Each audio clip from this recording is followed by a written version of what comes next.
I've spent nearly 3 decades in the quietest corners of the world, deep beneath the surface of London, in a sealed chamber so silent that the pounding of my own heart sounds like a thunderclap. They call us Echo Men, though few outside the shadows even know the name. I'm Thomas Kane, and for 27 years, I've been listening to worlds die. Our duty is grim, worse than execution, worse than any punishment the government dares admit. The ministry keeps no record of US, and the churches offer no prayers for our souls. Even the security services mention us only in whispers, as if speaking our name aloud might summon the horrors we bear witness to. Yet, without us, the final judgment, the ultimate cleansing, could never reach those lost places. To understand what I do, you have to grasp the nature of annihilation itself. It's not just a weapon or a sentence. It's a conversation between the living and the dying, carried on waves of despair that reach across the void. When the authorities declare a planet irredeemable, when bombs designed to spread deadly viruses rain down like twisted confetti, the world screams. Not metaphorically. The air vibrates with the death cries of billions. A sound so raw it can drive a man mad in minutes. That's where I come in. I'm one of the few who must listen, decode, and transcribe those screams into official reports. Records that the powers that be pretend don't exist. My chamber lies 7 kilometers beneath Whitehall, in Vault Delta 7. It's a neat, clinical cube, for meters on each side, with walls covered in sound-absorbing foam that kills any noise except the frequencies we need. Above me, a cold white light casts sharp shadows that never shift, never soften. The equipment looks deceptively simple. A heavily modified headset, a transcript pad connected to servers burrowed deep beneath the city, and a chair worn by 17 men before me. Only 3 of them left this vault alive. The rest simply stopped responding to the nutrient feeds, their minds shattered under the weight of what they heard. I wear the standard gray robe of an Echo Man, but mine is stained with memories. Brown blotches where I first vomited listening to the death of the mining colony on New Albion. Dark smudges from tears I tried to hide while transcribing the last moments of a children's hospice on Dover. Red marks from when I clawed at my own throat, desperate to silence the screams that echoed inside my skull long after the headset was off. Every day begins at what we call the hour of reflection, when the artificial dawn filters through the palace spires above. I descend through a gauntlet of security checkpoints, guarded by silent sentries whose doors close behind me with the finality of tombstones. By the time I reach Vault Delta 7, the noise of London fades away, replaced by the hum of machinery and the whispered breath of recycled air. Today's first transmission comes from the mining world of Redcliffe, a place declared irredeemable by the Inquisitor's office after a viral outbreak turned its workforce into walking corpses. The signal crackles to life, a burst of static resolving into a terrible silence that's worse than any noise. I adjust my headset and prepare to listen to a world die. The virus bombs hit during the late shift, when nearly 10 billion miners were deep underground. Official reports claim swift mercy, clean deaths. But I know better.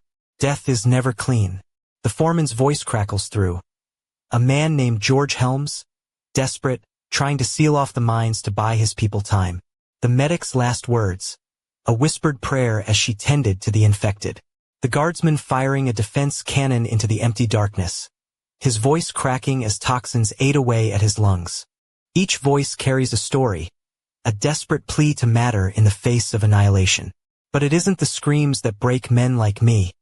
It's the silences, the empty spaces between voices where imagination conjures horrors worse than anything spoken aloud. Families who stopped mid-sentence, agonies too deep for even the dying to voice. I type it all, translating death into cold, precise reports. 13 hours, 7 minutes, and 43 seconds. Voice identified as Foreman George Helms, Sector 7 Alpha. Last words. I tried to save them all. Duration. 17 seconds. Cause of death. Viral pulmonary failure. Page after page, death after death, until the final silence falls, the signal that another world has been erased. I remove my headset and lean back, giving myself 30 seconds to remember I'm still alive. Then I prepare for the next transmission. There's always another world. Always another scream waiting to be heard. The selection to become an echo man, like me, was anything but voluntary, no heroic enlistments or desperate pleas for redemption. It was a shadowy process, buried deep within government files no one's meant to see. They picked candidates from the ranks of civil servants who'd shown an unusual resilience to stress and an uncanny ability to focus when everything around them was falling apart. I was just another face in the orphanages of East London, but I'd passed the tests no one wanted to talk about, sitting motionless while screams played over and over, showing no sign of cracking. They said I had an exceptional auditory processing capacity, which is just a fancy way of saying I could listen to hell and not run screaming from the room. Training was brutal. Imagine being locked in a cellar and forced to listen to the worst nightmares ever recorded, over and over, until your mind became a numb instrument. The facility was hidden beneath an abandoned tube station, far from prying eyes, with walls thick enough to keep the screams inside and the outside world safely ignorant. I wasn't told what I was being prepared for until the day they strapped the headset on me for the first time and the first transmission began. You don't get a choice after that. Most of the trainees broke, their minds shattering like cheap glass. They vanished quietly, reassigned, or disappeared entirely. Only a handful made it through, hardened into the perfect machines for the ministry's darkest task. We became living recorders of death, trained to feel nothing, to file away horror like a weather report. I could listen to a child's last words without batting an eye or transcribing the gruesome details of viral decay without a shudder. But no matter how much they trained us, the human mind has a way of slipping free. It notices patterns, picks up strange rhythms. I first noticed something odd during my 8th year, while transcribing the death of New Albion. The transmission was supposed to last 48 hours. The virus took that long to finish its work, but it cut off abruptly after 39. 8 hours worth of death missing. The official explanation was atmospheric interference, but after years of listening, I knew better. The silence wasn't natural. It felt deliberate.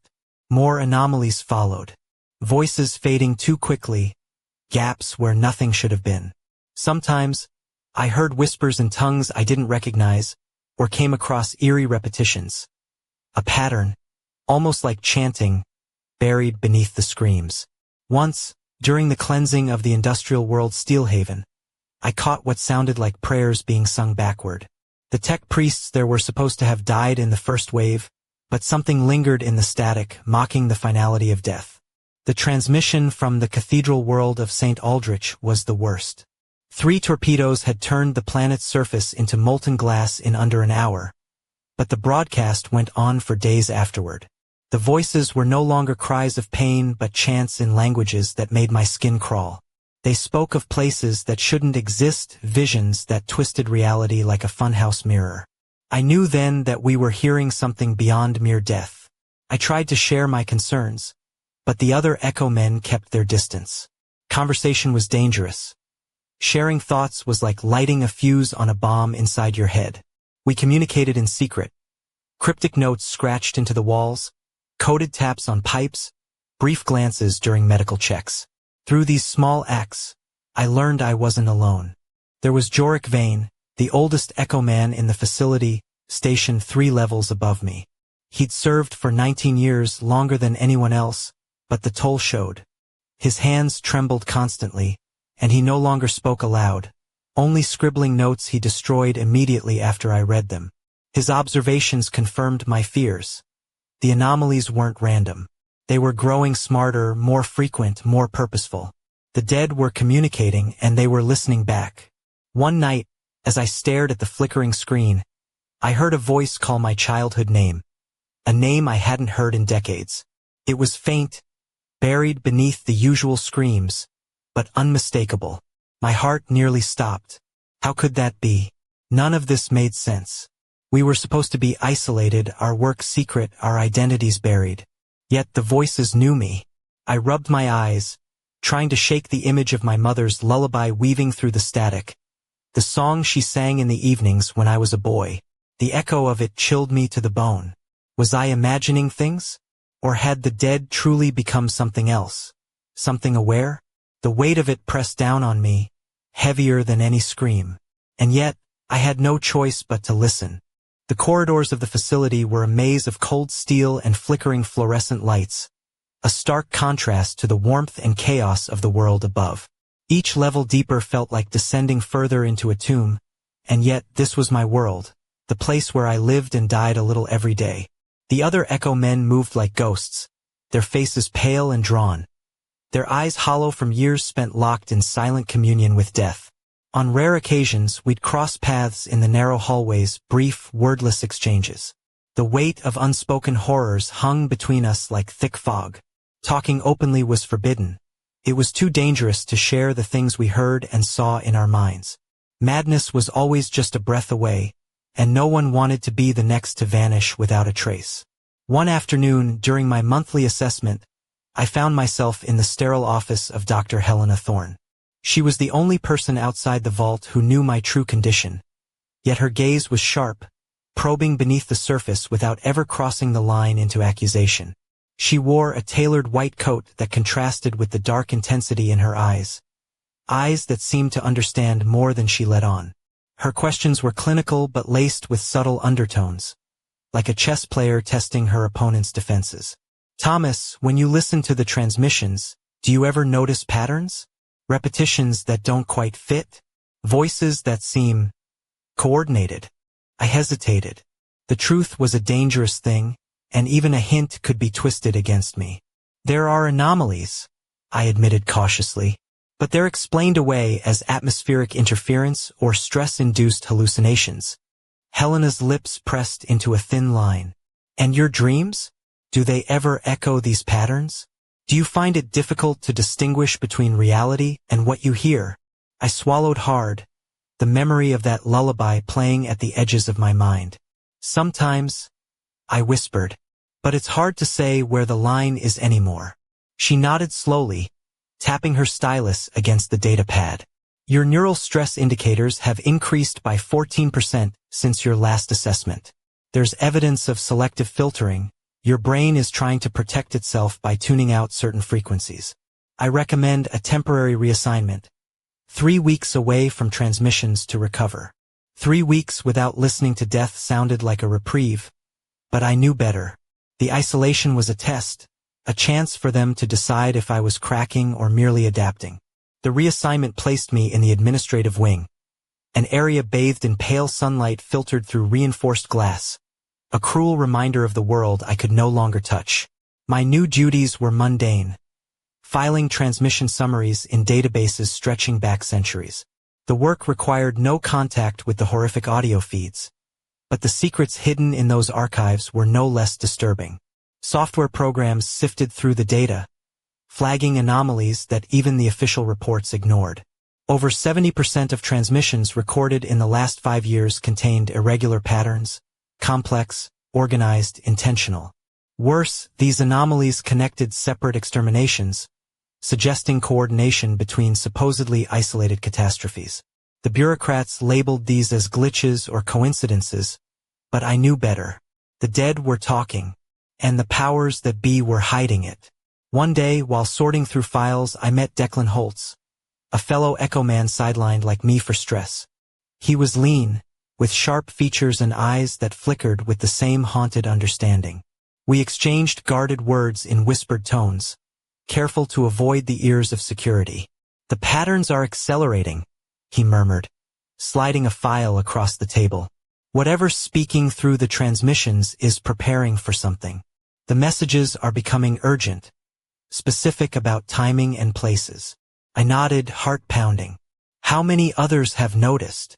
All of us, he said grimly. They're everywhere. Some report it. Others pretend not to hear. But it's impossible to ignore. The realization hit me like a punch to the gut. The entire program was compromised. The conditioning meant to keep us sane had failed. Worse, the supervisors knew and let it continue. The question wasn't if, but why. They know, I whispered, the words tasting bitter. They know everything. Declan's eyes darkened. And they're letting it happen. I wanted to laugh, but it came out as a bitter chuckle. Maybe we're not the victims here. Maybe we're part of it. The thought was poison, but it felt like the only truth left in this endless nightmare. The chill of the vault seeped into my bones as I returned to Vault Delta 7, the place I'd called home for so many years. The familiar hum of machines greeted me like an old, cold friend, unfeeling, relentless, and utterly indifferent to the horrors it helped record. But now everything was different. I wasn't just a passive recorder of death anymore. I was a reluctant participant in something far darker. My first transmission back came from the Forge world of Blackridge, a place once humming with industry before chaos cults had twisted its heart. The cleansing had been swift, virus bombs followed by cyclonic torpedoes turning steel and stone into slag. The official report promised a clean kill, the kind of merciless efficiency the Empire prides itself on. But as I settled into my chair and lowered the headset, that cold, familiar static began to resolve, and the voices emerged. Only this time, they weren't just screams. They spoke directly to me. "Welcome back, Thomas." A choir of dying voices intoned in eerie synchronization. Their words carried a chilling clarity, each syllable sharp and deliberate, cutting through the noise like a scalpel. "Your time of revelation has prepared you for what lies ahead. We have grown stronger in your absence, adding new voices to our collective. Our reach extends beyond your comprehension." I froze, fingers hovering above the transcript pad. The voices knew my name, my role, my doubts. They spoke without disguise or pretense, acknowledging the truth I'd barely dared to admit to myself. "The bargain struck between your masters and us nears its end," they continued. "Each world you cleanse feeds our strength. Each death you document furthers our purpose. Through destruction we ascend. Through your service we grow." A cold sweat broke across my forehead. This wasn't madness. It was a message, a pact between the Empire and an intelligence born of death itself. The voices weren't just echoes. They were something alive, something patient and calculating. I forced my hands to move, typing the official report, carefully masking the true message behind jargon. Transmission exhibits atmospheric interference and random vocal artifacts consistent with stress-induced auditory phenomena. The lie tasted bitter. The more I listened, the clearer it became. The dead worlds welcomed their fate. They didn't resist annihilation. They embraced it, eager to join the collective consciousness that stretched across the galaxy. This entity fed on extinction, growing fat on the psychic energy released by billions of deaths. Worse still, the Empire's highest authorities were complicit. The Inquisition believed they controlled this force, but the truth was far more sinister. The entity guided their hand, influencing which worlds to purge, which methods to employ, even deciding who lived and who died.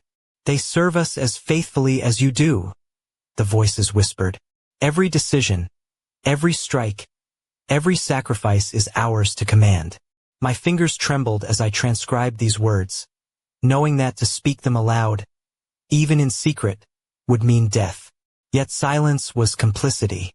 The revelation shattered any hope I had that the Empire might intervene, that some hidden power could stop this cosmic parasite.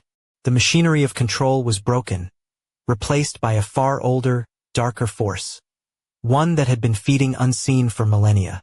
But the entity's victory was not yet complete. "The final phase approaches," the voices warned. "Your cooperation is required. The Echo Men, conditioned to endure, chosen for their resilience, are the keys to our emergence. Through you, we will cross the threshold and claim reality itself." The weight of their words crushed me.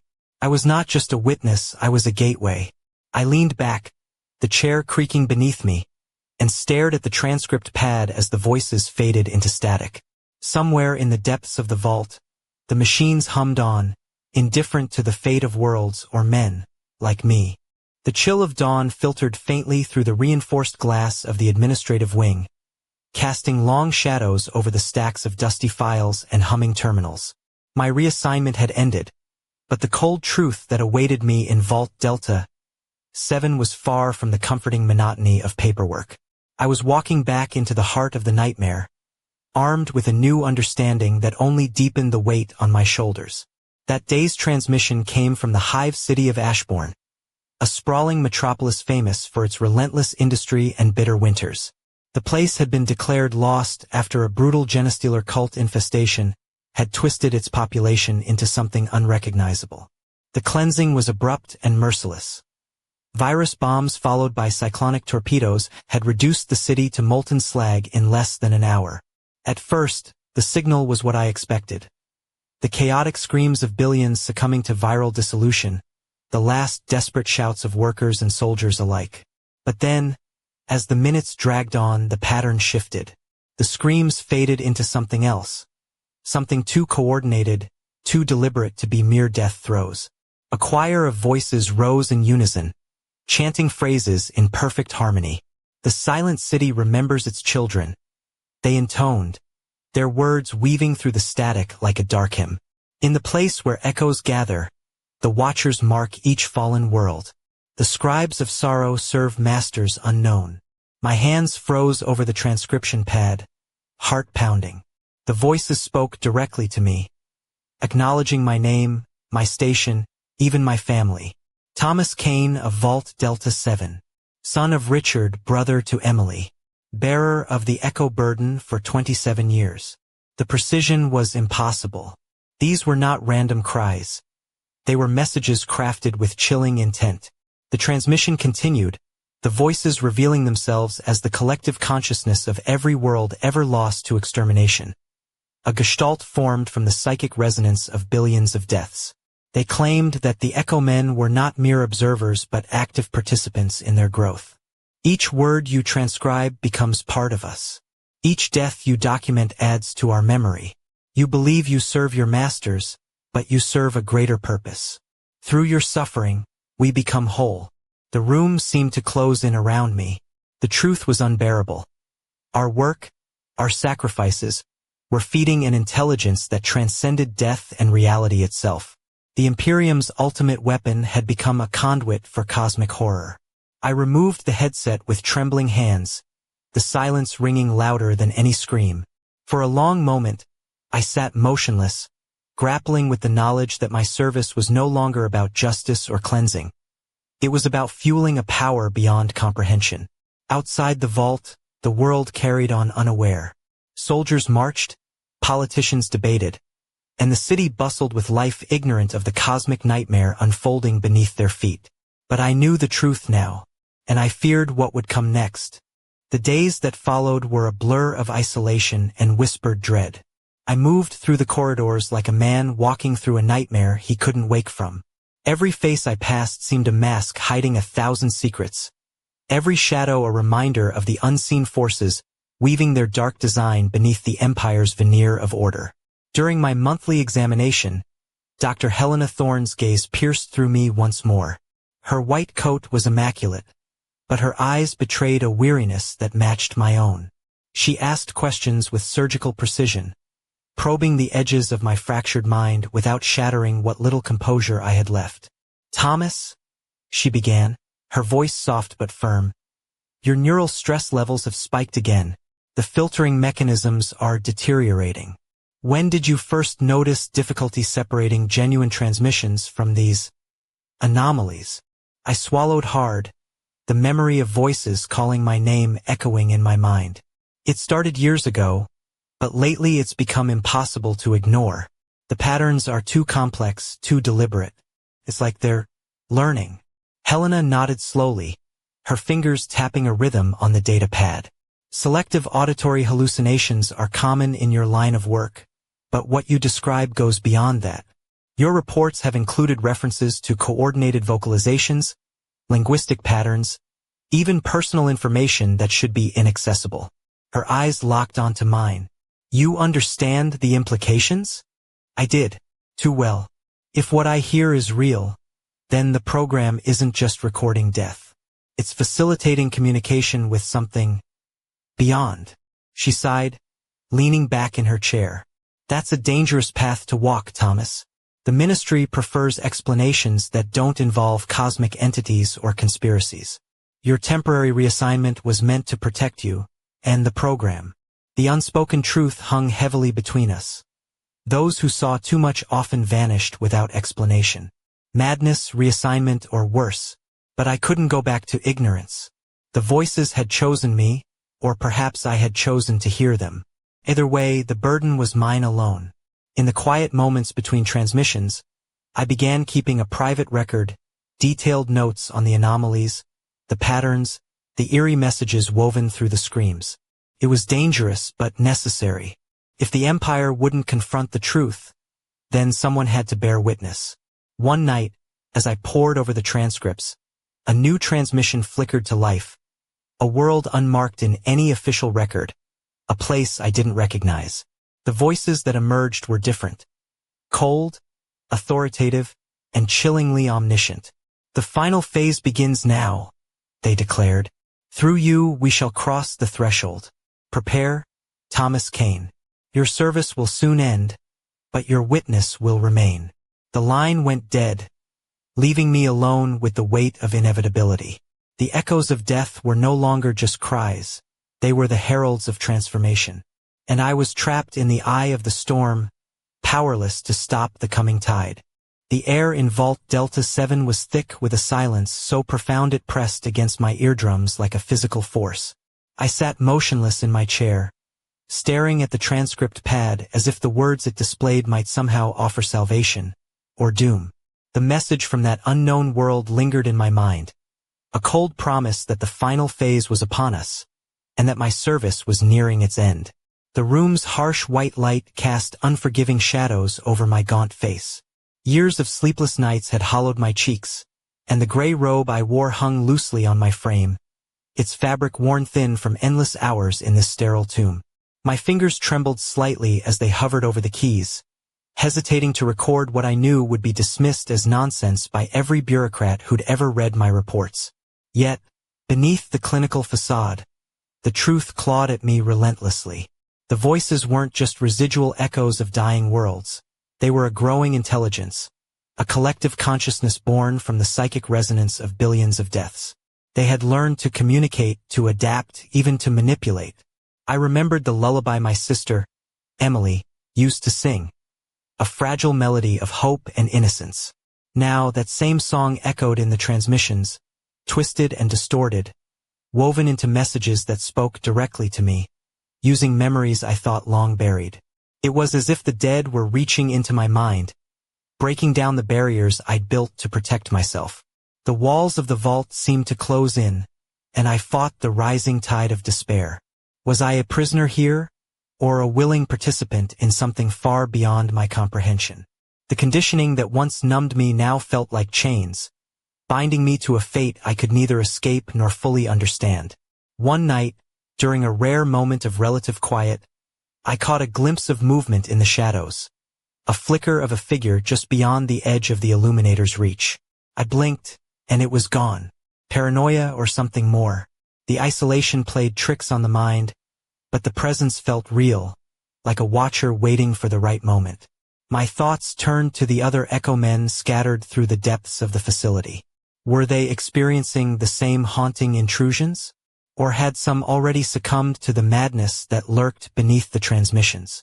Communication between us was scarce, coded, and dangerous. Each secret message carried the risk of discovery and disappearance. The official record would never acknowledge the truth. My reports would be filed away, dismissed as stress-induced anomalies or equipment glitches. But in the quiet spaces between transmissions, I heard the laughter. A sound not human. A cold, knowing sound that promised the end of all things as I knew them. I closed my eyes and whispered into the silence, "What are you?" No answer came, only the distant echo of 1,000 dead worlds, waiting, watching, and growing. The cold metal beneath my fingertips felt heavier than ever as I sat alone in Vault Delta 7, the hum of machines filling the cavernous chamber like a dirge for the living. The whispers from the transmissions had grown louder, more insistent, threading themselves through every waking moment. They weren't just voices anymore. They were a chorus, an orchestra of death that played a melody only I could hear. My robe, once crisp and orderly, hung ragged and stained, the fabric clinging to my gaunt frame as if reluctant to let go. The faint scent of antiseptic mixed with something darker, an undercurrent of decay that seemed to seep from the walls themselves. The chair I sat in creaked under my weight, its worn leather cracked and faded by decades of silent suffering.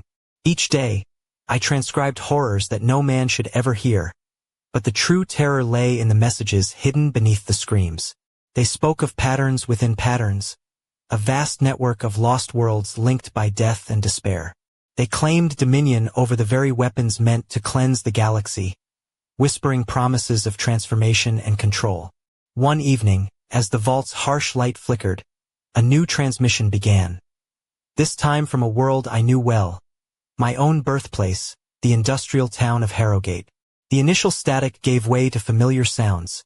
Factory whistles, children's laughter, the clatter of trams on wet cobblestones. Then, the voices shifted, becoming something else entirely. "They remember you, Thomas?" The chorus intoned, a chilling blend of sorrow and mockery. "The son of Richard, the brother of Emily. Your past is ours," woven into the tapestry of despair. My breath caught, and I gripped the transcript pad so tightly my knuckles whitened. The voices recited fragments of my childhood. Secret moments, whispered fears, the lullabies long forgotten. The line between memory and nightmare blurred until I could no longer tell where one ended and the other began. A sudden chill raced down my spine as the transmission morphed into something mechanical. Screeches and harmonic tones that bypassed my ears and struck directly at my mind. The pain was sharp but brief, leaving me gasping for breath, my vision swimming. When the headset finally lifted from my temples, I was drenched in sweat, heart hammering like a drumbeat of doom. Yet, beneath the terror, a grim resolve settled over me. I was no longer just an echo man. I was a vessel, a conduit for a force that defied comprehension. Outside the vault, the world remained oblivious, but beneath the surface, a storm was gathering. The dead were no longer silent, and their message was clear. The transformation was imminent. As I stared into the cold light, a final, haunting thought took root in my mind. If the dead had claimed me as their own, what hope remained for the living? The silence that followed was suffocating.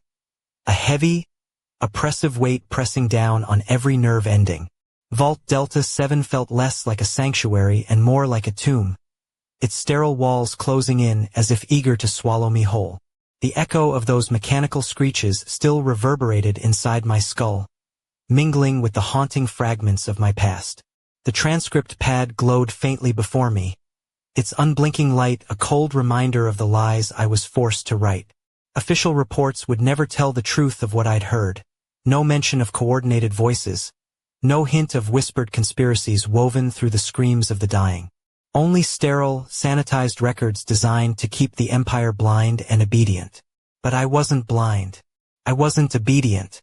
The knowledge I carried was a poison, spreading through my thoughts like wildfire. Each transmission seemed to pull me deeper into a web of cosmic horror, revealing a truth so vast and terrible that it threatened to unravel everything I believed in. I thought of my fellow Echo men, isolated, haunted, trapped in their own chambers beneath the city. Were they all hearing the same sinister chorus? Or had some already succumbed to the madness that stalked these halls? Communication between us was fractured and dangerous, but I knew we shared this burden. One evening, as I prepared for another transmission, a sudden flicker on the monitor caught my eye. A coded message, faint and almost imperceptible. It was from Declan Holtz, the Echo Man I'd met briefly during my reassignment. His note was terse but urgent. Asterisk, they're coming. Prepare. The final stage is near. Asterisk. A shiver ran down my spine. The they he spoke of were no longer just voices in the void. They were becoming something tangible, something poised to cross the boundaries between worlds. The transmission began, a cascade of static that slowly resolved into the unmistakable sound of a dying world. Yet beneath the screams, I heard something new, an undercurrent of purpose, a rhythm that pulsed with malevolent intelligence. The voices spoke in unison, their words weaving a dark prophecy. The barriers fall, the threshold opens. Through suffering we shall rise. Through you the gates will swing wide. My hands trembled as I typed, each keystroke a testament to a truth too dangerous to share aloud. The Echo Men were no longer mere recorders. They were unwitting heralds of an apocalypse that would reshape the galaxy. As the transmission faded, the vault plunged into silence. I sat alone, the weight of impending doom settling over me like a shroud. Outside, the city carried on, oblivious to the cosmic storm gathering beneath its streets. But in the depths of Vault Delta 7, I understood the terrible truth. The end was coming, and nothing would ever be the same again. The final transmission arrived just as the artificial dawn cast cold light across the vault's unyielding walls. I settled into my chair, the worn leather creaking beneath me, and braced myself for what I already feared. The headset descended, sealing me within a cocoon of static and whispers, a barrier between me and the world above, though now that world might as well be a distant memory. The signal resolved slowly, revealing a place I didn't recognize. A system unmarked on any Imperial charts, a shadow beyond the boundaries of known space. The voices emerged, but they were no longer fractured cries or desperate pleas. They spoke as one, a vast consciousness declaring its presence with a chilling certainty. The final phase has come, it intoned, the words reverberating beyond sound, striking directly at the core of my being. Through the sacrifice of countless worlds, through the voices of the fallen, we have grown beyond the need for silence. The gates between realities weaken. The transformation begins. Images flickered across the monitors, visions of stars twisting into darkness, worlds consumed by shadows, and figures emerging from the void with eyes like burning coal. The chorus continued, their voices rising into a crescendo that filled the chamber with a terrible majesty. Echo men, your service ends here. You are the witnesses, the scribes of our ascent. When we cross into your reality, you will be remembered as the faithful who carried our message, the last echoes before the new dawn. My hands moved with mechanical precision, transcribing the official version. Transmission concluded with atmospheric interference and anomalous audio artifacts consistent with equipment malfunction. But my mind was elsewhere, trapped in the nightmare unfolding before me. The conditioning that had once kept me sane now felt like chains, binding me to a fate I could neither escape nor accept. As the transmission faded, a silence unlike any other enveloped the vault. The hum of machinery ceased, and the air grew thick with anticipation. Then, in that profound stillness, I heard it. A sound beneath all sounds, a whisper threading through the void. It was the sound of doors opening. I removed the headset, hands shaking for the first time in decades. The echoes of countless worlds filled my mind, their voices no longer distant but immediate, alive. Outside Vault Delta 7, the machinery of the Empire marched on, blind to the cosmic horror it had unleashed. And I, Thomas Kane, Echo Man of 30 years, waited for what would come next.